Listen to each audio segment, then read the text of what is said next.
on at our probably like sixth live stream. Today we have Jacob here. Jacob, it's a founder and also contributor to How to DAO book.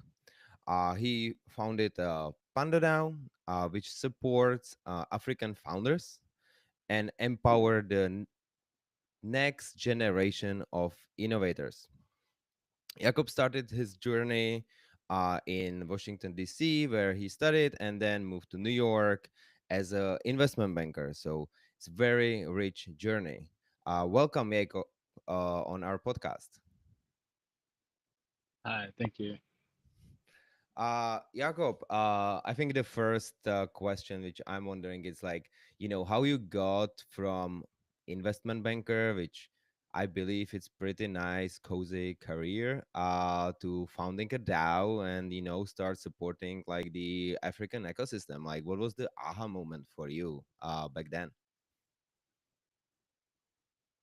Yeah. I did investment banking in New York, in Atlanta, and I don't know if there was not a direct correlation of an aha moment for like a DAO in Africa. It was more so I'm African, so my background is Eritrean. I was born and raised in the States. I was born and raised in Washington, D.C., Northern Virginia area.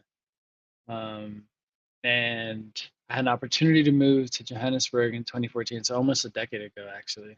Um, and that opportunity was to build an accelerator, help entrepreneurs raise money, go build companies, hire people, create jobs, hopefully provide for their communities, create some um, value added services, but in the meantime as well, also build a company that's highly lucrative, attract more investors. Hopefully that can create more opportunities for other people to do the same, solve other problems in their communities. Um, that was I don't know if that's like a specific mission. That was an objective, I would say.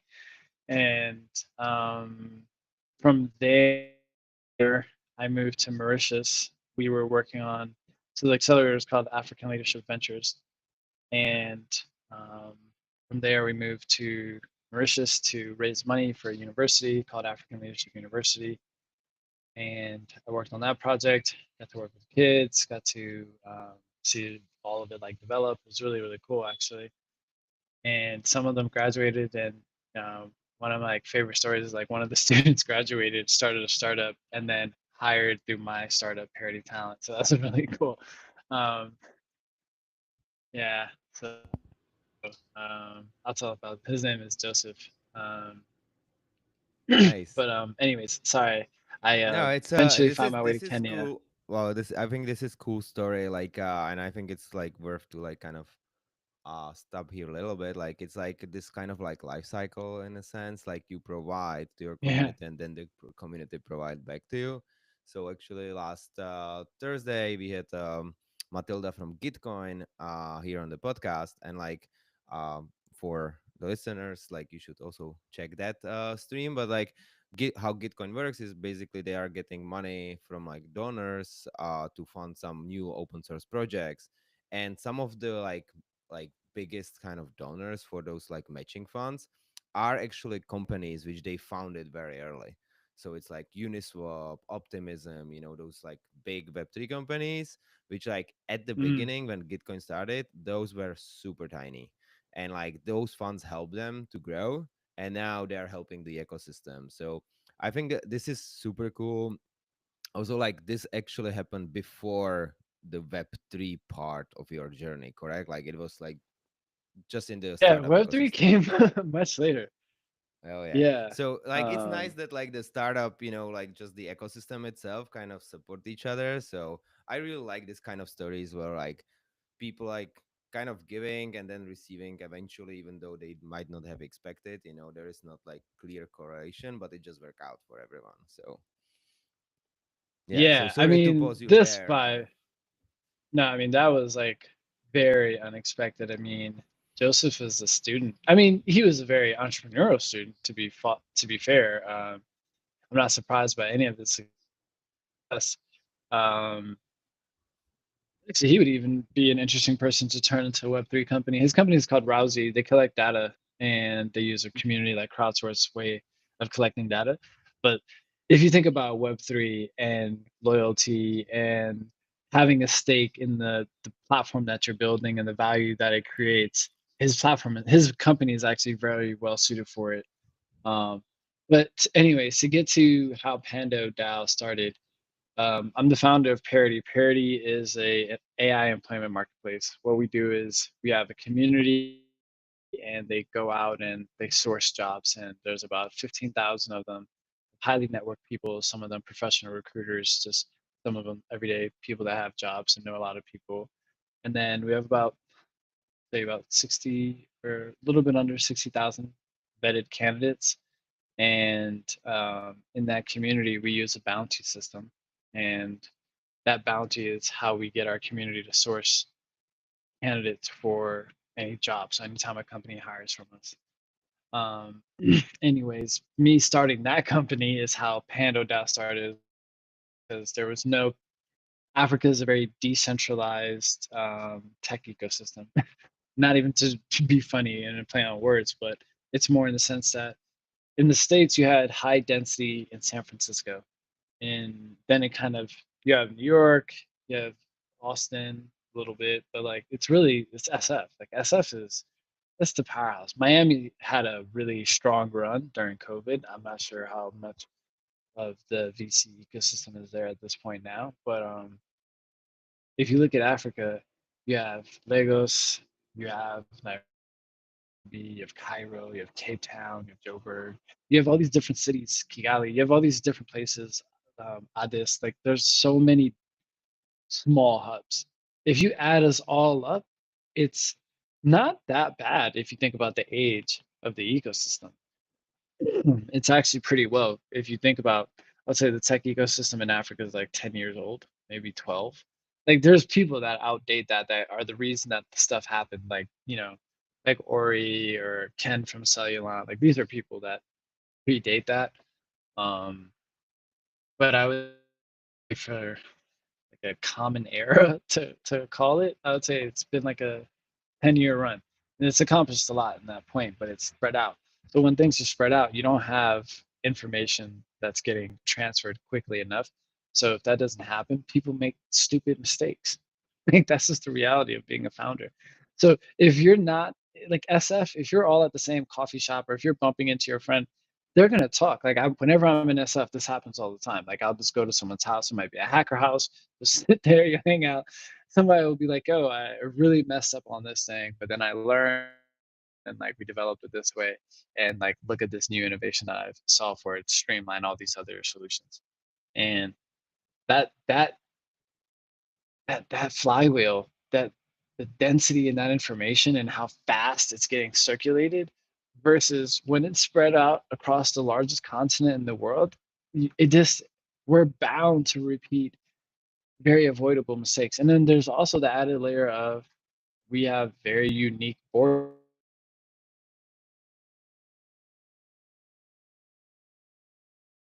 But oh shoot, is everything okay? I'm seeing trying to reconnect. We're okay. Now you are back. So you just said that, like, the largest continent, and how it's spread out. Maybe just one point there. Like, I used to live in New York, now I live in San Francisco. You can also see the Hmm. difference there. Like, San Francisco is way more concentrated on like tech founders and VCs. Therefore, you are meeting Hmm. the people here very often. Like in New York, because there It's is every so, industry, you don't meet it that much. It's just like too many things are going on yeah. there. And tech is not, like, to be fair, dude. I lived in New York. I've not lived in SF, but I've spent a month or longer in SF at least 3 times. Like I've spent at least a month and a half there 3 times, right? I don't know what it's like living there, but I can tell you this, my time there versus like the time that I've spent in New York, man, it's not even comparable. Like, tech is not that big of a deal in New York. No one cares about tech. Like that's, if you want to be honest, like they don't care because they have fashion, they have sports, they have they're the center of the financial world. Like it's They don't, they think about tech, but it is like, it is a vertical. It is not the main thing. In San Francisco, it is the main thing. So when it's the main thing, it's just like going where if you played football, like international football, not American football, but if you play in whatever sport, honestly, wherever the best people are, if you just go sit and hang out with them, if that's like the number one thing everyone talks about, that's what everyone does, you're gonna get better. You're just going to get better. It's no way you don't, unless there's something that's prohibitive about yourself, which that's different. But we didn't have that. So Pando DAO was like, how do we try to get a network of founders that are all venture backed? So the reason why it was all about being venture backed was, and being seed stage was, because that's the second highest fail rate, right? It's pre-seed is like most people die. Like that's like 99% of everybody dies there. And then if you somehow raise $1 million, then you go into the second bucket where like 90% of you die. You just go from like 99% of you dying to 90% of you dying. But here's the kicker. The ones that like the 10% that make it from C to Series a lot of it, in my opinion, is actually like they learned faster than other people, and they just didn't run out of runway before they kept making mistakes and didn't get to door number three. So the more the shorter you can make that feedback loop, the better. So if you have a DAO, but you have a geographical oddity where you're like, yo, but you have people, like you can fit multiple countries, so many large countries inside of Africa, right? Like you can put China, you can put England, you can put America, all inside of Africa. So if you think about how spread out we are, and there's also localities that, no, that's just a unique thing. You have to understand how to operate there. But the general sense of running a startup, even that shit, just like being able to like launch your meetings effectively based on these KPIs. If you run this marketplace business, you should be like, hey man, generally speaking, I'm looking at this take rate, and on Mondays I'm doing this. And how did you get figure that out? Well, like all these bad things happened to me, and I'm gonna give that information to you. And like I see that SF so often. It's like you get so much ridiculous insight by being like, when I know I have good friends there. So yes, I have a certain level of access to people that are really insightful. But it's actually, in my opinion, they're very ready to give it to you. People in SF, because they got their ass kicked to figure that shit out.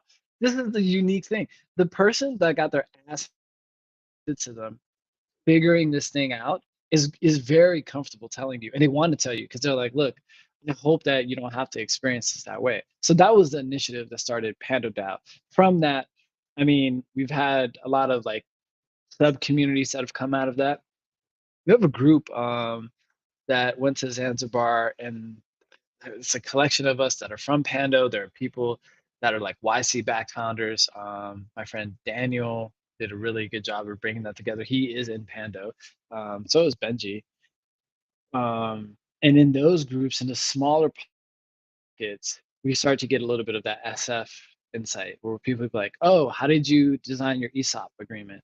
You know, did you account for this? Like, hey, be mindful, you're gonna have this huge legal fee that's gonna come. Like stuff like that is so getting a lawyer fee that's, 30, 40K, 50K or whatever, like that could, when you're raising money, or if you don't have the right incorporation, all these things that could just really trip you up. And it's not like your VCs are gonna know all of that and just have that right there in front of you. And it's usually like too late. Like there's a lot of, you're negotiating with multiple ones, like you having a repository, but you kind of have that in SF. For us in our ecosystems, since they're so like spread out, they're gonna all have it at some point. But it's like, man, that's just gonna be a long ass time.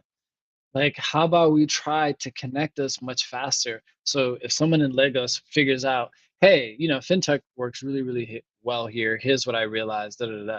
Here's also how I learned how to deal with regulators, how you have your documents ready in time. Like most of my friends that are in regulated spaces, this amount, the amount of pain and suffering that you go through.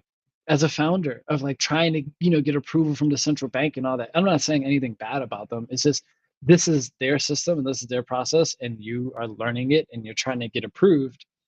When you're trying to get access to a market that has like 100 million people, like that's really important, right?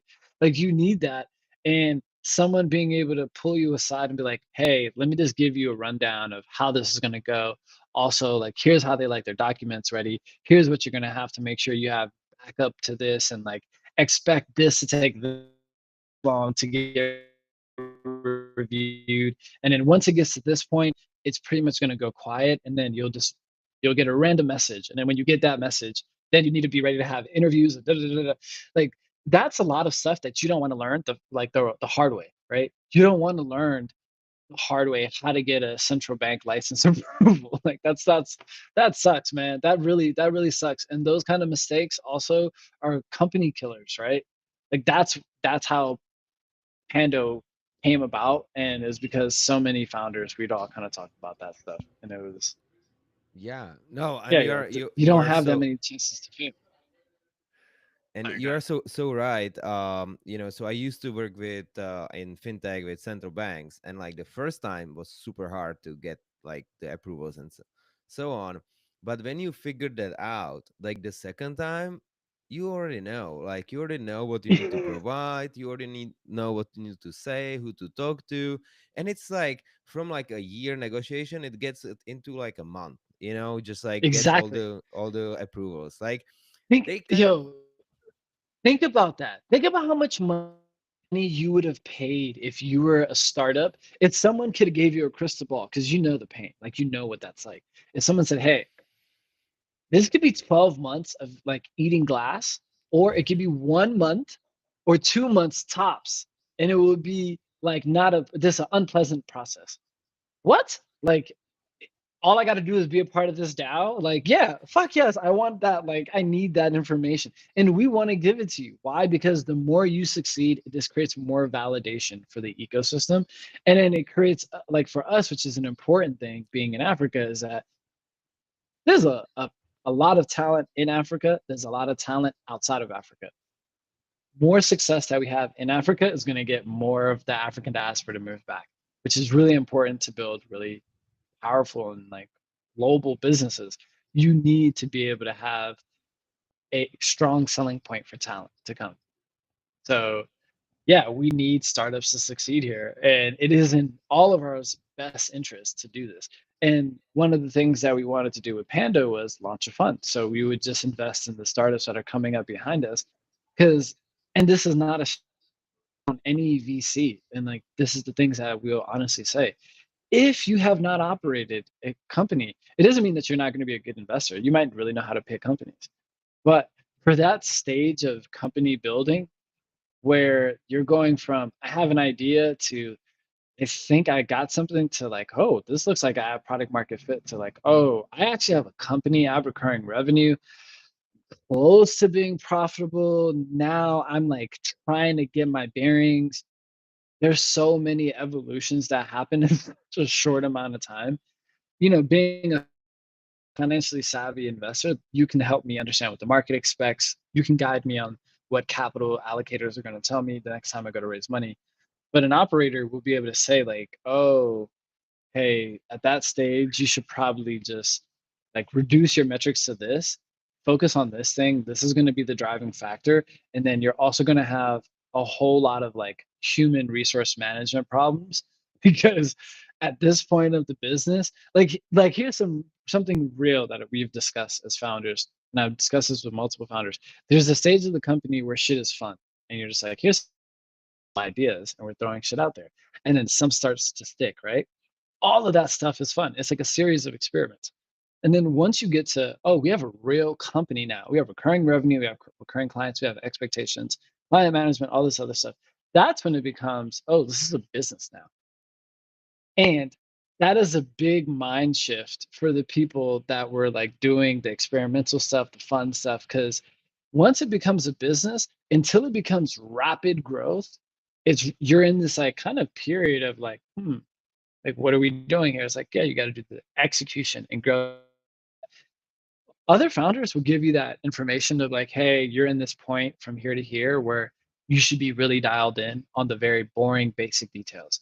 And then there's going to be a point where you really need to zoom out because you're not going to be able to actually tell a compelling story anymore to an investor because you're so focused on the details that you actually don't think about 12, 18, 24 months from now, which is impossible. You either are here or you're there. And then once you get good, you know how to kind of go back and forth. These are things that your investor can't tell you if they haven't actually, experienced it. This is like firsthand things that you have to go through that you can, actually give from scar tissue. And yeah, founders, if you don't have investors that have that background, then having a DAO that has founders, like I've gotten this information from so many founders, even ones that are just my age, that are just much more advanced than me and where their company is at. And I'm like, oh, fuck, like that's so, I didn't even expect to see that or see that happening or how to manage your board or what's going to happen in these scenarios. Like Yeah, that there's even if you went to an accelerator like that none of that shit is happening now. It's like there's no at that point it's the executive team and hopefully they have a supportive lead investor that likes to get their hands dirty that also has that experience, but if not you're just kind of like figuring it out, man. And it's a very wild experience. And in a market like Africa where you have rapidly shifting legal frameworks like country borders, you have so many things that shift, right? Being able to tap into a group chat and just be like, hey, I'm launching in, Tanzania. Can you tell me what do I need to know in this sector? And somebody will literally come back to you and say, you're gonna need to know this, this, and this, and this. You need to do this. You need to do that. Like, or if you are an FX company and you're like, hey, I'm looking for float partners. I've seen that happen where like people be like, hey, do you know any guidance or can someone give me an introduction to this person at this bank, like this huge bank? And you're like, oh yeah, I did a deal with them. It's gonna take you 6 months to get on the phone with them this way. Don't worry, I can send them an email, and like hmm, they'll at least get you to the point where you'll either get a quick no or a slow maybe. Like, but like some of the things that are, you know, these all those things just blow, man. If you learn those things, you can't learn all of those things the hard way. If you do, you'll shut your company down, right? Like yeah. you can't learn too many things the hard way. You don't Definitely. get that And many like chances. you won't win the race. Like if someone has the access to the resources and those learnings, they will just outpace you. Like, like they will just Yeah, be faster there, they will get the approval from central bank and they might be giving just one or two a year. yeah. They are like trying to be conservative. So you need to be the first one at the door to asking for it and know how to ask Imagine not for it. knowing that. Like, Booker, that's such a great point. Imagine not knowing you're like, oh, the person that's in charge of that doesn't like to give out more than three, and they've already given out two this year. That means you're like, wait, you have to go back to your financial model, your KPIs. You're like, oh, I thought we were gonna get approval here, launch here, private beta here, have paying customers here. You're like, oh no, I have to move that now by how many more months until this happens? Like that Yeah. that is a devastating firsthand mistake that can happen to you. And if you don't have access to these networks and to these people, ooh, like that is a gut punch. When those things happen, we all expect to fail. Like that's what the statistics say. But when you like, or they expect us to fail. Like that's why it's such a surprise when we ever you succeed as a venture startup. It's like, oh, this is not supposed to happen. Um, yeah, I mean, if you look at the odds, like the odds are because Yeah, the it's definition of against you. success is yeah, the odds are to meeting the definitions of success of actually like returning a fund or having a unit those only those odds. I'm not talking about any other definition of success. That is obscure. Like it's like being a professional athlete.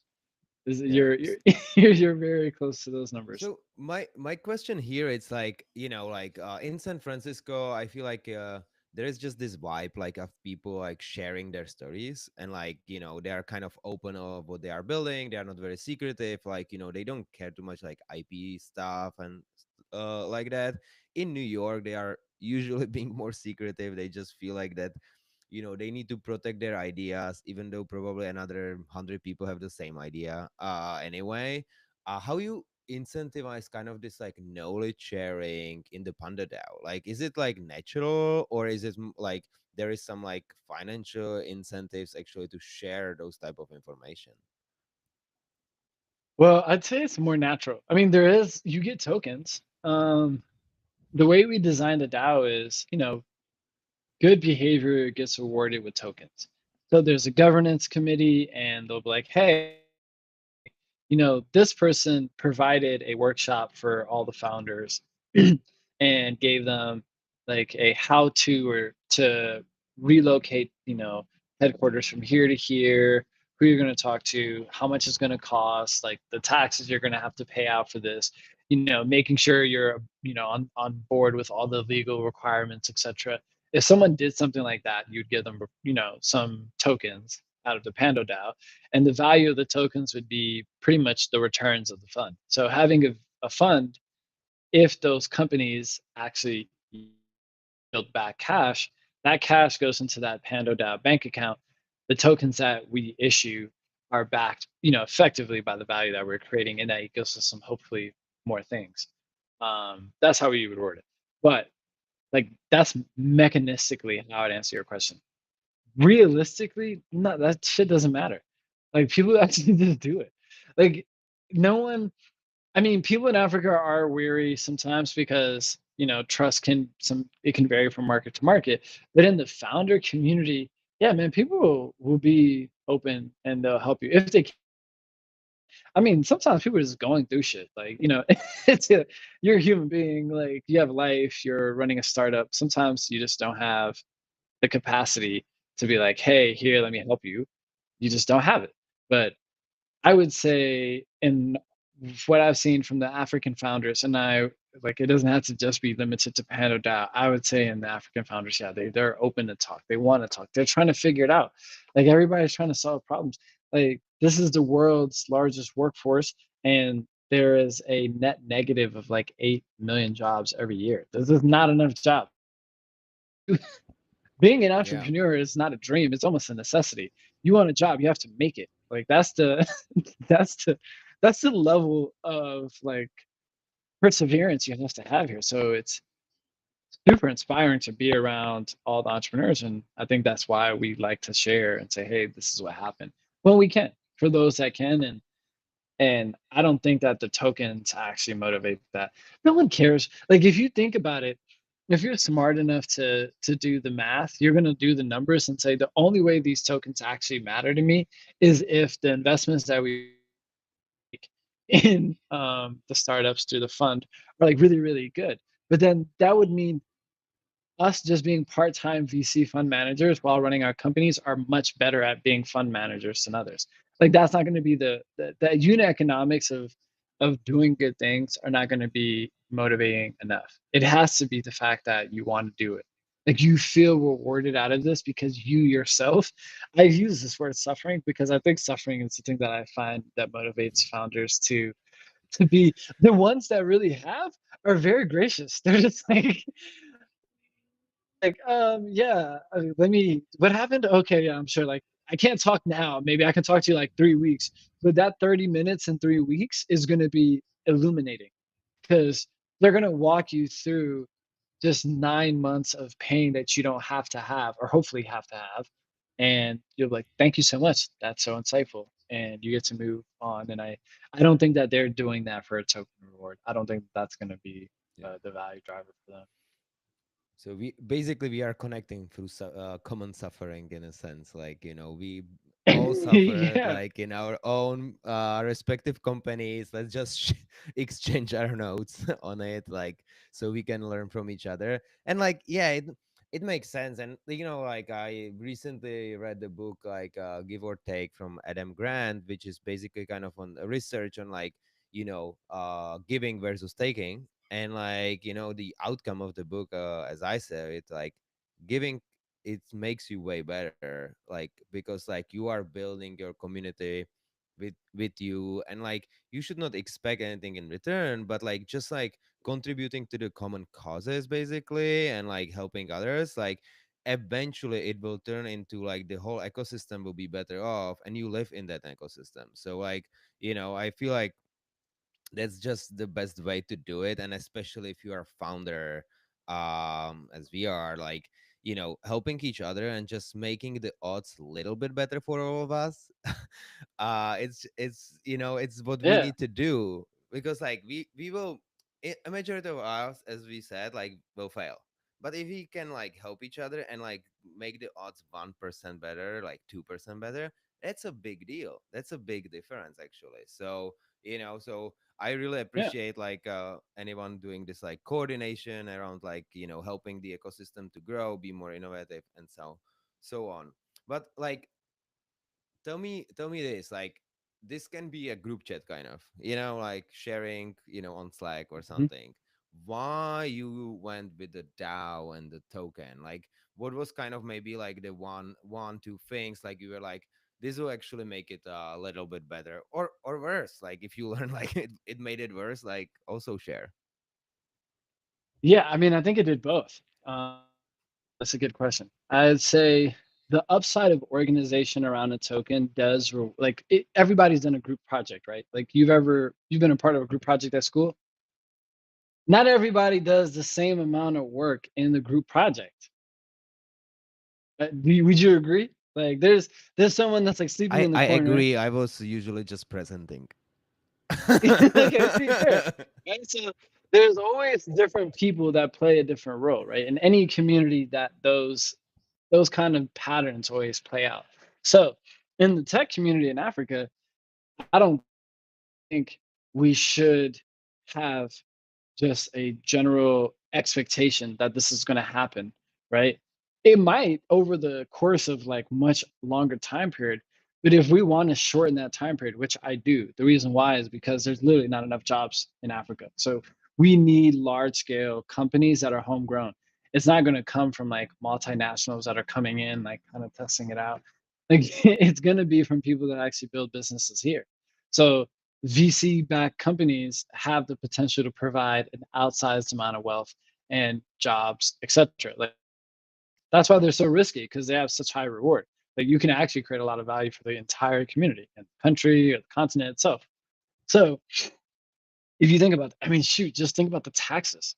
Like if you just had huge tech companies in Africa, just the taxes that they would pay alone to the African governments would be enough to provide substantial budget relief, right? Like it'd be really, really powerful as an employer for many other reasons.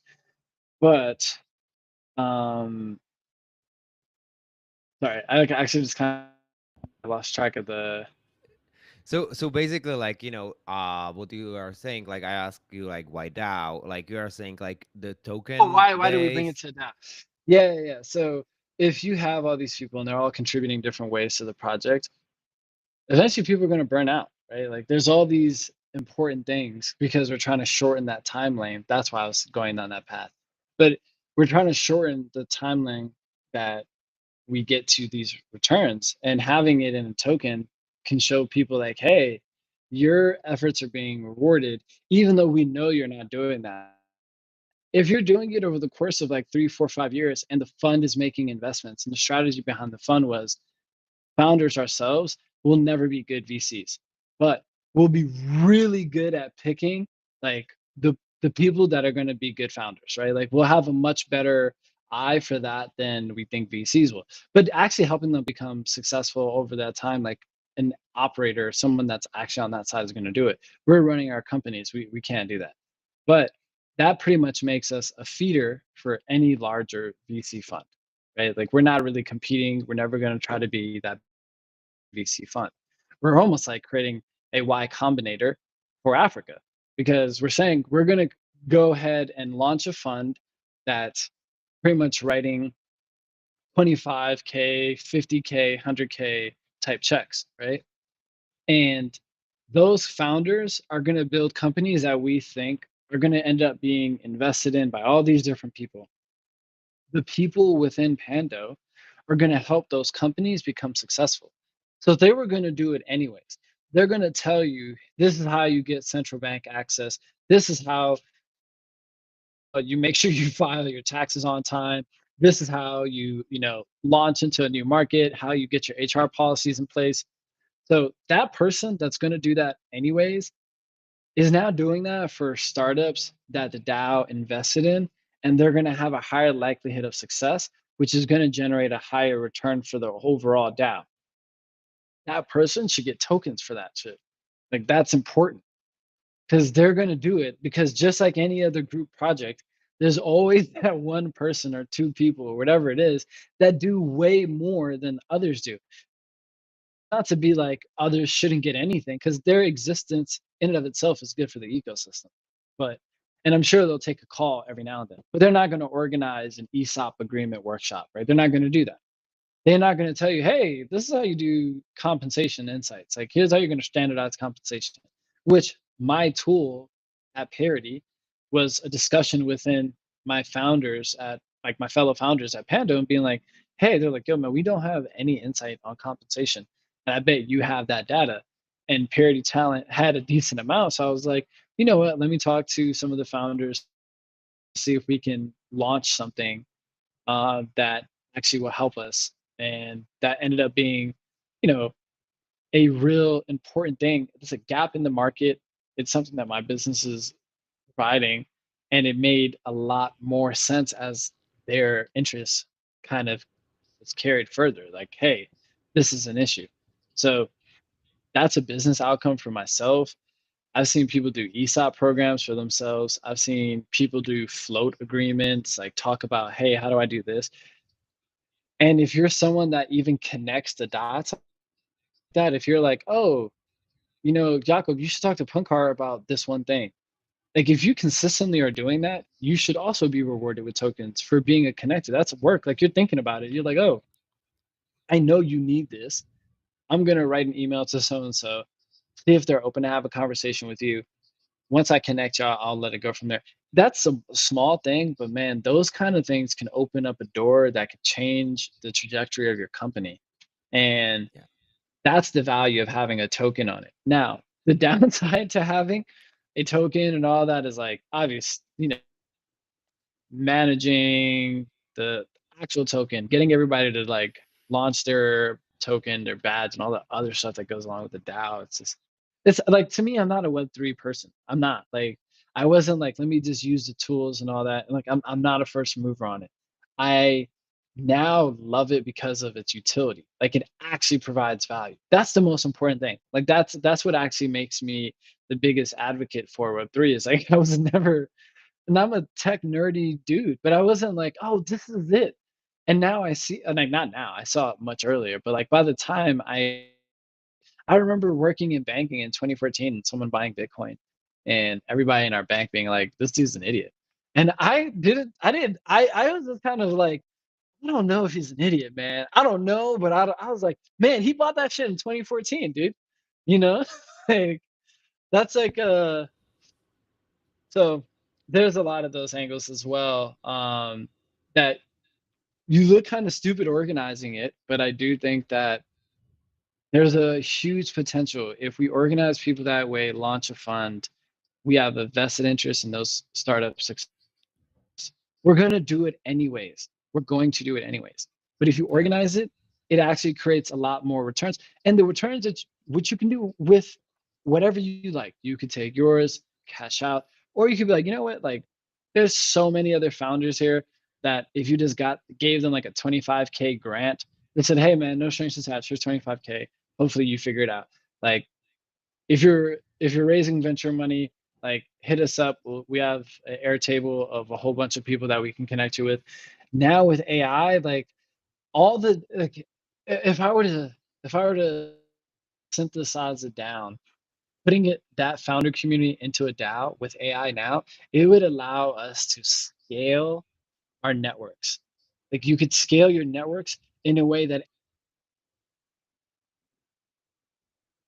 everyone is able to benefit from it, not in like some very like highly exchanged type of way or transactional way, but it's more of like, yo, I desperately interest in this process and the returns of that could actually, pay it forward for the next generation that comes up underneath us. Like the whole point of Pando is like for the next founder generation. And Yeah. we'll see if we can survive and make it there. Like it's a Well, long process to get I there. think I think it's a good use case for a DAO itself. You know, like you like it's not like huge incentives, but there are those incentives to actually be helping the ecosystem, growing the pie. So those founders you basically wrote check to are also successful. So it kind of your token will appreciate. And I like the flexibility of it, and I like what you said, like you kind of realize that's where kind of it brings the value. So Web3, it's not just a meme, it's not just uh there for the tech community. It actually can create value for businesses and founders, and create new organization structure. And that's why we are here. So like a little plug on that, like that's what we want to show in our book called How to DAO. Like this is like the crypto, it's not just trading. The crypto, it's not just meme coins, which recently even a US president is launching meme coins. But you can actually build a new type of organization on sovereign financial system, and be more innovative than your competitors, and that can be your competitive advantage. And maybe you get into those like 1 or 10% of successful founders. So definitely check it out, how to DAO.xyz. And I would like to maybe like get a little bit also into parity, Sorry, I have just someone's at my door. Um, 1 second, I'll be right back. I'm not okay. sure why I have someone at the door. Give me a second.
You back?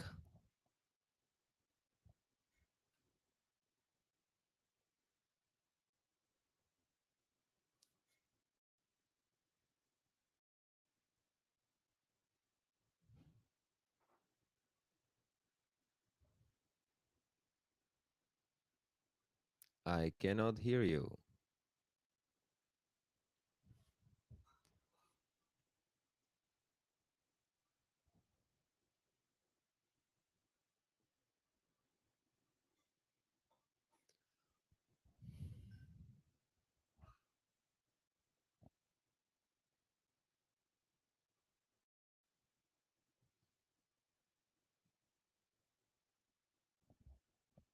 Oh, so we had a little break here. So hope Jacob will come back and we can wrap Uh, up. there we go. Sorry. Jacob. Yeah, I had someone at my door. Can you hear me now?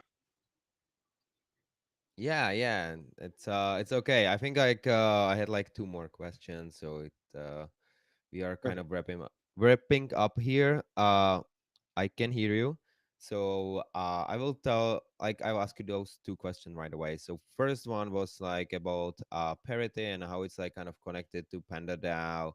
How many people you already found job to? Is it like mostly for like you know uh jobs based in Africa, or is it like people from Africa but jobs like international as we work remotely right now? Is there like a Web3 angle to it as well? And then at the end, if you can say like where people can actually follow you and find you, that would be awesome. Yeah. So Parity in its relation to Pando DAO. So I am the co-founder of Parity and the co-founder of Pando DAO. To be in Pando DAO, you have to be a venture-backed founder. That's pretty much how Pando DAO got started. It was to be a community for venture-backed founders, so we have a better chance of surviving, I would say, using connectivity and knowledge share and just support. Yeah, like being there to support each other. What is Parity? Parity is a AI employment marketplace. It is global. So we have 70,000 people. About 14,000 of them are professional hunters, right? Like, so what they're doing is anytime an employer posts a job on Parity's website, it has a bounty associated with it. So our community is going out and making recommendations based on people they know, they've contacted that are interested in the role. And using AI, we built a like bespoke model that actually matches candidates' job descriptions to skills that we find from the people that are applying. And we're working on something right now, but I'll say that it will unlock a lot of financial services. And the way that it works with the community model is the whole thing is a community model. To be honest, our community is how we get people jobs and turn those salaries into spend and provide financial services for them. And we do that all through Parity. And um, yeah, we're going to be announcing some cool stuff about that pretty soon. And Nice, I would looking forward to say that. thank you. And yeah, you can find me on LinkedIn and Twitter. I think my Twitter name is just my name. But I'm not like a prolific person that tweets and stuff, so it might be boring to follow me. Well, I will anyway put your LinkedIn and Twitter in the show notes so people can find you. And like, I like actually what you're doing with Parity because it's something which, like, How to DAO as a broader movement wants to do as well. So we, apart from the book which we are publishing now, and we have actually a launch party on Wednesday in San Francisco, 5 p.m. House of Web3, if you want to join. And we also have courses, and we also have now like a job board integration. So like we are also want to like people read the book, get inspired, and get the job in crypto, which can be life changing for them, and just like creating more opportunities for people. So I think we are very aligned on that. So would love to stay connected, and hopefully make some change in the world. Absolutely. Thank you for having me, man, and Yeah. congratulations on the book. Thank you, Jacob. Thank you for coming. It was very insightful. So, thank you again. Okay, you can stay Yeah. on.